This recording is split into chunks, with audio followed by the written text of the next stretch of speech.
At what temperatures, of saying that what temperatures is the following process spontaneous at 1 atm? Well, that's 1 atmospheres. If you're wondering where this question is coming from, it's coming from what?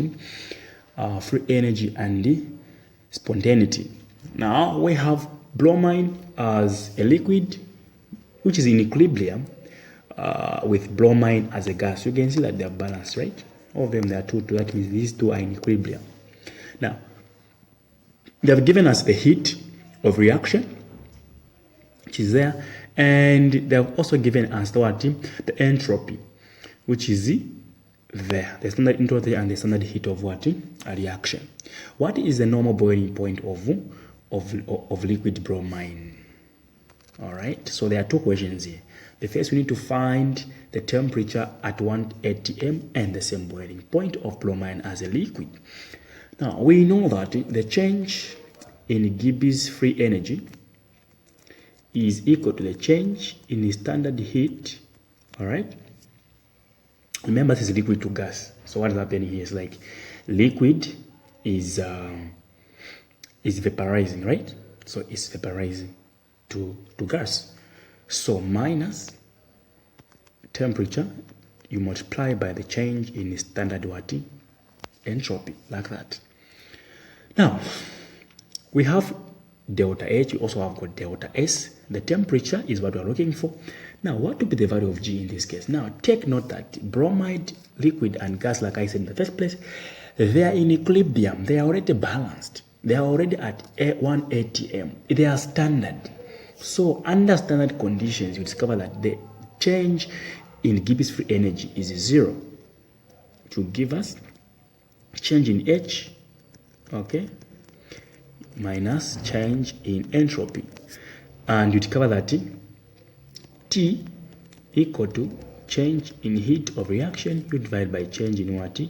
Entropy, which will be equal to 3.1, sorry, to be 31.0 kilojoules per mole. Okay, you divide by 3.0 joule per Kelvin mole. So you divide those two, and we are getting 333 watt kelvins. Now remember that this temperature will be in kelvins. Now we have answered part 1 of the question. Now we will go to part B, which says what is the normal boiling point of liquid? This one here. Now, at the same temperature here, you discover that T times the change in what? In entropy has a larger magnitude as compared to change in what? In enthalpy. Well, you can clearly see that this part here and this part here, this one is bigger. All right. Now, of course, so the answer here, which will be negative. So when you subtract these two, you're likely to have a negative value, right? But remember when I say this value, we are also multiplying it by T. So when I say, look at the change in H, also compared to the change in what? In entropy. You discover that in entropy times temperature. So this part here, when I put temperature there and the value of entropy, you discover that it will be bigger than this, and the answer will be what? Will give us a negative.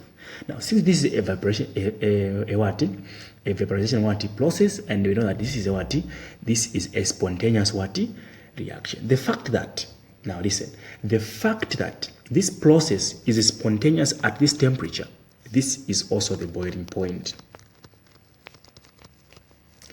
This is also the boiling point of liquid bromine. This was also the same. Okay, I hope I've answered your question.